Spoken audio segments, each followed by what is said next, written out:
Pai do Senhor, irmãos, graças a Deus por tudo que Deus tem feito em nossas vidas. Hoje, nossa lição de número 6 e o nosso tema é quem domina a sua mente. Nós vamos ver nessa lição alguns estudos que foram feitos para saber como que funciona a nossa mente. O nosso textuário que está em Filipenses 2, capítulo 2, versículo 5 diz assim: de sorte que haja em vós o mesmo sentimento que houve também em Cristo Jesus. Ou seja, todo o nosso desejo, todas as nossas vontades começam na nossa mente. E a nossa verdade prática, os substantivos mente, sentimento, entendimento pertence à esfera do intelecto, que permite a pessoa aprender, desejar, pensar e agir.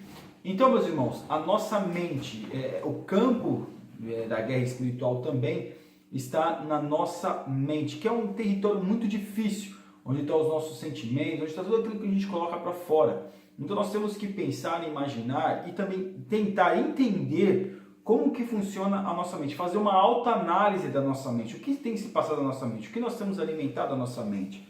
E aqui na nossa leitura bíblica em classe, o apóstolo Paulo escrevendo na igreja de Filipos, que está no capítulo 4, do versículo 4 ao 9, diz assim: regozijai-vos sempre no Senhor. Outra vez vos digo, regozijai-vos, ou seja, agradecer, ter alegria na presença de Deus.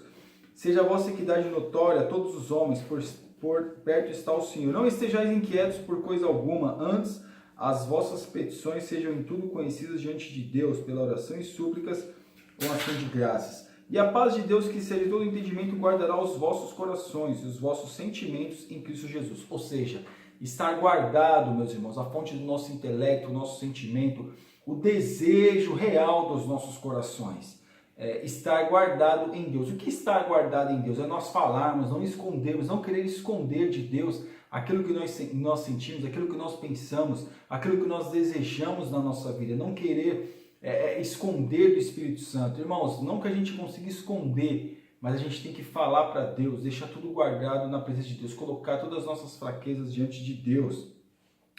Quanto ao mais, irmãos, tudo que é verdadeiro, tudo que é honesto, tudo que é justo, tudo que é puro, tudo que é amável, tudo que é de boa fama, se há alguma virtude, se há algum louvor, nisso pensai. Ou seja, nós temos que filtrar aquilo que passa na nossa mente, nós temos que filtrar o que passa no que nós guardamos e armazenamos na nossa mente, porque diversos pensamentos passam, mas nós temos que filtrar aquilo que nós armazenamos na nossa mente. O que também aprendestes e recebestes e ouvistes, e viste em mim isso, fazei, e o Deus de paz será convosco. Ou seja, cumprindo a palavra de Deus, a nossa mente será uma mente saudável, e o Deus Todo-Poderoso, o Deus que nos traz paz, estará sempre conosco. Nossa introdução. Quem nasceu de novo é nova criatura, e assim a vida cristã é norteada pelo Espírito Santo. Isso significa que nós, como cristãos, não andamos segundo a carne, mas segundo o Espírito. Então, meus irmãos, quem nasceu de novo, quem teve uma nova, quem entendeu estar na presença de Deus, quem entende essa regeneração do Espírito Santo, sabe que precisa o quê? Do Espírito Santo para quê? Para ajudar a filtrar, para ajudar a mente, a nossa mente, nossos pensamentos ser pensamentos e a nossa mente estar armazenando coisas saudáveis, coisas que edificam, pensamentos, desejos que edificam, sentimentos que edificam. E aqui no nosso tópico 1, sobre a Epístola aos Filipenses, que foi destinada essa carta aos Filipenses. Filipos era uma colônia romana, uma das principais cidades da Macedônia. Irmãos, Filipos era uma cidade próspera, que foi a igreja de Filipos foi a que ajudou mais o ministério do apóstolo Paulo quando ele estava preso. Foi a igreja que mais contribuiu com o apóstolo Paulo. E aqui na parte 1, a doutrina, o objetivo da carta não era solucionar problemas doutrinários, nem de relacionamentos entre os filipenses, pois eles haviam amadurecido rapidamente. Ou seja, a palavra de Deus chegou, eles aceitaram, não precisou o apóstolo Paulo toda hora chamar a atenção deles, como fez na igreja de Corinto. Os problemas referentes às heresias eram periféricos, o apóstolo trata desse assunto mais com precaução. Ou seja, era uma igreja que o apóstolo Paulo estava avisando a eles acerca de como deveriam proceder, avisando a eles de como eles deveriam fazer para prevenir algumas situações. Mas não era algo agudo na igreja, visto que em Filipos nem sequer havia sinagoga. Isso mostra que a população judaica não era significativa na cidade, ou seja, não tinha uma perseguição acerca de também debates de leis, de doutrinas, de questões religiosas, como algumas igrejas passaram, e nem perseguição por parte dos judeus. Era uma igreja mais tranquila, mas o apóstolo Paulo estava prevenindo eles que às vezes a nossa luta não está do lado de fora, a nossa luta está do lado de dentro. Às vezes a gente luta dentro e luta fora, mas às vezes por fora as situações estão boas. Irmãos, a gente vê pessoas bilionárias que às vezes têm problemas sérios por dentro. Pessoas que se suicidam, pessoas que dão fim na sua vida, por quê? Não tem assim exatamente, faz o que gosta, tem uma certa, vamos dizer assim, uma certa alegria eu não digo, mas trabalha, conseguiu vencer na vida, como a gente diz. Porém, a luta não está do lado de fora somente, a nossa luta está do lado de dentro. Então é isso que o apóstolo Paulo queria prevenir naquela igreja. O relacionamento. Havia entre os filipenses alguns problemas que são próprios da natureza humana e comuns na igreja ainda hoje. Evódia e sentir que tinha um problema lá que o apóstolo Paulo estava tratando. Como era corriqueiro, meus irmãos, nas igrejas, né? Então nós vemos que o apóstolo Paulo está tentando tratar este problema com ela, porque havia uma certa rivalidade entre elas. Mas o apóstolo Paulo vai tratando. Irmãos, nós temos que tomar cuidado com os nossos sentimentos. Compara com as outras pessoas e também para conosco e para com Deus. Por quê? Porque aquilo que a gente pensa de si mesmo, aquilo que a gente pensa de Deus, é normalmente o jeito que a gente vai tratar as outras pessoas. Então nós temos que vigiar acerca dessa questão e ter um sentimento puro e o quê? E um sentimento puro e um sentimento saudável acerca disso. O ensino. Filipenses é uma epístola prática e os pensamentos teológicos aparecem casualmente como no parágrafo teológico, por exemplo, por excelência. E no lar celestial, no capítulo 2, do 5 ao 11, e no lar celestial prometido aos cristãos, no final do capítulo 3. O sentimento de gozo e regozijo dominava os crentes de Filipos, e este é um dos temas da carta, a alegria. Irmãos, ter alegria, ter a nossa vida espiritual saudável, mesmo que às vezes a gente passe por provas, mas tem prova que amassa a gente mesmo, tem situações mesmo que amassa nós. Mesmo com tudo isso, nós temos que ter alegria. É claro, pedir para Deus um basta numa situação, orar a Deus, suplicar a Deus por alguma coisa, tá dentro da palavra. Porém, a partir de tudo isso, nós temos que ter alegria e fé, que Deus pode fazer todas as coisas. Então aqui o apóstolo Paulo estava ensinando a eles como proceder, como deveriam proceder se chegasse, como vai chegar para todos nós, o dia mau. Se o dia mau chegar, vocês vão proceder com alegria. A igreja de Filipos é um exemplo a ser seguido por todos, isso porque havia nela o mesmo sentimento que houve também em Cristo Jesus, ou seja, de servir ao próximo, de servir aos outros, assim como eles também serviram ao apóstolo Paulo. Tópico 2. Sobre a mente no contexto bíblico. Há diversos termos nas línguas originais da Bíblia para a mente e seus derivados. Vamos estudar algum deles aqui. Cada termo apresenta diferenças sutis nas significativas. Irmãos, veja bem, a ciência, ela trata da mente, do coração, paralelo com a Bíblia, paralelo com o sentimento, mas ela não está totalmente bíblica, não é totalmente bíblica. Os ensinos, vamos dizer assim, os ensinos que fazem fora, os ensinos científicos que fazem sobre a mente. Claro, o ensino científico, muitas questões são mesmo estudos sobre o cérebro e tudo, mas não é isso. O que eu estou querendo dizer é questão de pensamentos, de atitudes e situações. Muitas coisas que os cientistas, que os filósofos falam a partir do comportamento humano, a partir do pensamento humano, a partir da mente humana, é real, mas nem tudo você pode acreditar. Porque quando está dentro da Bíblia, quando anda paralelo, quando anda junto, amém, glória a Deus, dá para aproveitar. Agora, a partir do momento que vai contra a palavra de Deus, aí não. Então veja que muitas coisas eles fazem, muitos estudos já foram feitos, e muitas coisas estão ali praticamente dentro daquilo que está na palavra de Deus. Muitos estudos, filósofos, comentários, muito bom. Porém, tem coisas que não. Então aqui, na parte 1, a mente como uma faculdade psicológica, O Novo Testamento grego emprega o termo nous do amplo significativo como mente, entendimento, intelecto, pensamento e sentido. Então são as nossas faculdades mentais, são as nossas faculdades intelectuais, aquilo que nós armazenamos no decorrer da nossa vida, no decorrer dos nossos dias, nós armazenamos na nossa mente. É claro, é como se fosse uma faculdade. Por quê? Na faculdade, você vai na faculdade, as pessoas que já terminaram o seu curso, ou aquelas que estão cursando, vão à faculdade para aprender alguma coisa, vão à faculdade para se especializar em alguma coisa. Então, também nós temos as nossas faculdades mentais, que a gente seja especialista em algumas situações que nós vivemos, que nós somos especialistas em algumas questões que a gente teve que lidar. Então veja que são faculdades mentais, onde a gente armazena tudo aquilo que a gente aprende, tudo aquilo que nós aprendemos e passamos por essa vida. E aqui, na presente lição, o sentido dessas palavras é de uma faculdade psicológica que envolve compreensão, raciocínio, pensamento e decisão. De maneira que eu, de mim mesmo, com a mente, sou escravo da lei de Deus, mas segundo a carne, sou escravo da lei do pecado. O apóstolo Paulo aqui estava dizendo o quê? Segundo a minha mente, segundo se fosse só eu seria escravo do pecado. Mas com Deus, eu sou escravo da lei de Deus. A partir do Espírito Santo me auxiliando, eu sou escravo o quê? Da lei de Deus. Então, essas são as faculdades mentais do ensino e do pecado, né? Qual é a faculdade, meus irmãos, que a gente verdadeiramente, a gente já pecou, já fez muitas coisas, pessoas que tiveram uma vida mundana, viveram várias situações mundanas, tem faculdades mentais lá, mas tem que usar isso para saber que agora está melhor do que estava antes. É como o povo do deserto, saiu saiu do Egito, mas o Egito não saiu deles. Então quando a gente sai do Egito, o Egito tem que sair de nós. Então aqui o apóstolo Paulo está falando, é melhor ser escravo da lei do que ser escravo do pecado. A mente como forma de pensar. A mente aparece também no Novo Testamento como uma maneira ou forma especial de pensar. Irmãos, a nossa mente, nós somos animais racionais, né? Tido na ciência, que nós somos o único animal que consegue pensar e raciocinar. Mas veja que quando Deus ele deu esse dom, ele deu essa condição para nós pensarmos. E de que maneira a gente tem pensado na nossa vida? De que maneira a gente tem usado a nossa mente? Com que desejo? Com que vontade? Com que compreensão?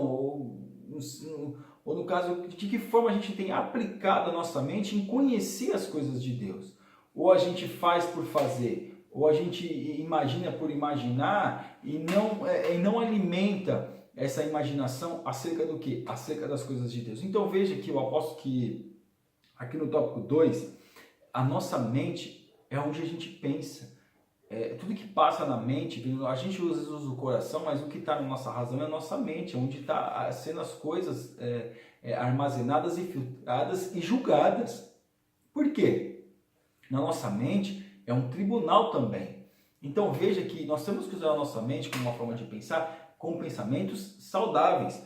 E aqui no 3, aqui, o espírito, o substantivo grego pneuma, traduzido geralmente por espírito, é usado ainda de forma metafórica, como modo de ser, atitude, forma de pensar. Se algum homem chegar a ser surpreendido em alguma ofensa, vós que sois espirituais, encaminhai tal com o espírito de mansidão. Então, quem tem que dirigir a nossa vida nesses pensamentos e nessas atitudes na nossa mente é o Espírito Santo. Por quê? Porque ele que vai nos trazer, ele que vai fazer com que a gente venha ter uma mente, um pensamento saudável. E muitos têm expulsado o Espírito Santo da sua mente. Só que é o Espírito Santo que está dentro da igreja, levantando a mão, aleluia, agora eu quero pensar em Deus dentro da igreja. Não, irmão. Nós temos que pensar em Deus todos os dias da nossa vida, todos os momentos, para a gente não pecar contra Deus. Então, quem nos dá essa condição de pensarmos coisas boas é o Espírito Santo de Deus, é o Espírito que nos dá essa condição. Nós também somos constituídos por espírito, alma e corpo. Mas nós temos que usar o nosso espírito para se comunicar com o Espírito de Deus. Coração. O coração aparece em toda a Bíblia como o centro de vida, da vida física, espiritual e mental, emotiva e votiva. É a fonte de vários sentimentos e afeições, como alegria e tristeza. Então, às vezes eu uso o coração como maneira sentimental, de uma forma mais vulnerável, que por isso a gente tem que pensar mais com a mente do que com o coração, ou seja, mais com a razão do que com o coração. Então veja que o coração também é tratado como uma forma, como é que nós podemos dizer, como uma forma mais, não vou dizer insignificante, mas significativa, significativo, mas de que forma? De uma forma que é mais frágil. O coração ele acaba sendo mais frágil na sua maneira de pensar, porque ele é emotivo. Quando a gente pensa com o coração, a gente está pensando De que forma? Com uma maneira mais emotiva. E às vezes a gente tem que pensar e decidir as coisas com mais razão. O tópico 3, sobre a mente de Cristo, o sentimento de alegria. Regozijai-vos em uma saudação grega, mas aqui Paulo exorta os filipenses, a todos os cristãos, a alegria. O apóstolo acrescenta, sempre no Senhor. Irmãos, por que fala sempre no Senhor? Porque às vezes as pessoas se alegram quando faz uma viagem, quando de repente o outro se dá mal, quando de repente a outra pessoa, de repente a pessoa não vai com a cara da outra, ele fica feliz e fica alegre porque a outra aconteceu qualquer coisa. Mas aqui o apóstolo Paulo diz, regozijai-vos no Senhor. Por quê? Regozijai-vos no Deus que nos dá a sua presença, que nos concede a sua presença, que nós temos a possibilidade, irmãos, de pensar e raciocinar com a mente de Cristo, fugindo da aparência do mal, quando a gente aprendeu na lição passada, fugindo do Espírito, nos ajudando a vencermos as batalhas da vida, as situações da vida, as questões que nos rodeiam, ser uma pessoa melhor para a sociedade, ser uma pessoa melhor para o reino de Deus, e mais vendo tudo isso, e é nosso nome escrito no livro da vida. Isso é se regozijar no Senhor. Saber que um Deus que zela, que se preocupa conosco, que vem ao nosso encontro na nossa maior necessidade, meus irmãos, porque nós somos necessitados. Foi Ele que nos criou, mas nós somos seres, nós queremos ser muitas vezes independentes de Deus. Nós temos que ser cada dia mais dependentes de Deus. E aqui, no tópico 2 aqui, nossa gratidão a Deus. Os filipenses viviam num clima de perseguição religiosa. Paulo estava na prisão, mas nada disso era problema suficiente para roubar a alegria dos crentes. A alegria do Senhor é a vossa força. Mesmo nas dificuldades, quem tem uma mente guiada por Cristo não se desespera. Antes das suas petições são levadas à presença de Deus pela oração e súplicas com ação de graças. Irmãos, eu disse até que não havia perseguição como havia nas outras igrejas. A questão era mais tranquila, vamos dizer assim, para a igreja de Filipenses. Mas o apóstolo Paulo me veio agora, né, que a gente vai falando e vai vindo algumas coisas na nossa mente, além daquilo que a gente já viu acerca da lição. Então nós vemos que naquele momento que o apóstolo Paulo estava preso, havia uma perseguição muito forte aos cristãos. Então foi nessa questão também que havia uma perseguição religiosa. Então por isso que o apóstolo Paulo não era tão intensa como havia em outros lugares, mas por isso que o apóstolo Paulo estava preparando eles. Então aqui, nossa gratidão a Deus, em tudo dar graças a Deus, em tudo ser grato a Deus, em tudo estar buscando a gratidão. Para quê? Para que venha cada vez mais se alegrar na presença de Deus. Então o apóstolo Paulo está dizendo, olha, se alegrem no Senhor. Mas de que forma que nós nos alegramos? Não é com um sorriso falso, irmãos. Não é com um sorriso falso, não é levantando as mãos e querendo demonstrar para o outro aquilo que não está sentindo. Nós precisamos sentir dentro de nós essa alegria. Essa alegria tem que vir da nossa mente, tem que vir do nosso coração, e nós devemos transparecer essa alegria. Não precisa a gente, eu sou feliz, mas por dentro está frustrado. Aqui nem o Facebook é uma rede social onde todos são felizes, ninguém é triste. Não é esse tipo de alegria que o apóstolo Paulo está escrevendo aos Filipenses. Não, é uma alegria verdadeira. É uma alegria que, apesar de todas as coisas, está feliz com Deus, está feliz na presença de Deus. E isso é o quê? É ter paz. Aqui a parte 3 é ter paz de Deus. Essa paz de Deus que nos traz cada dia mais alegria de viver, alegria de estar na presença de Deus. A gente precisa ter tudo que a gente quer para ser feliz. A gente tem na presença de Deus. Por isso que Deus fala para o apóstolo Paulo, a minha graça te basta. Quando estava passando por várias tribulações, porque o meu poder se aperfeiçoa na fraqueza.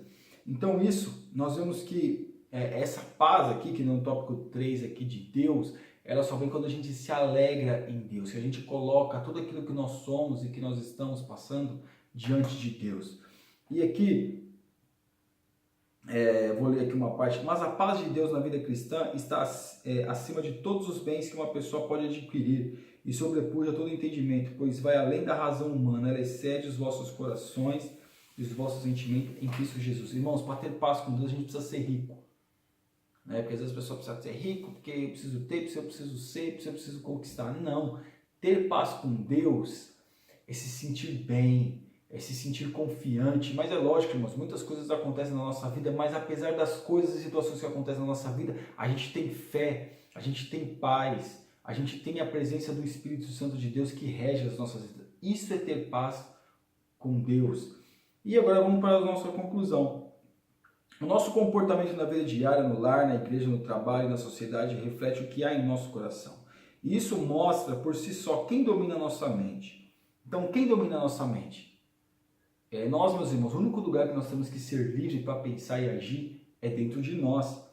E isso mostra por si só, há pontos na fé cristã que são inegociáveis. E quem é dominado pelo Espírito não abre mão da sua fé, nem cede 1 milímetro sequer de sua fidelidade a Deus.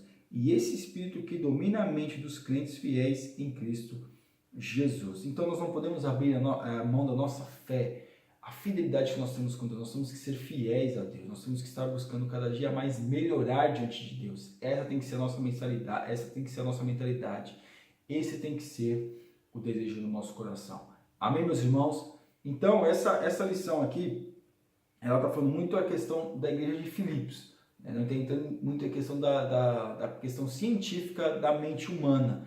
Mas aqui dá para a gente perceber que o que controla a nossa vida é a nossa mente. O seu braço só levanta porque a sua mente está mandando ele levantar. A sua perna, você só anda, nós só andamos porque a nossa mente diz que nós temos que andar.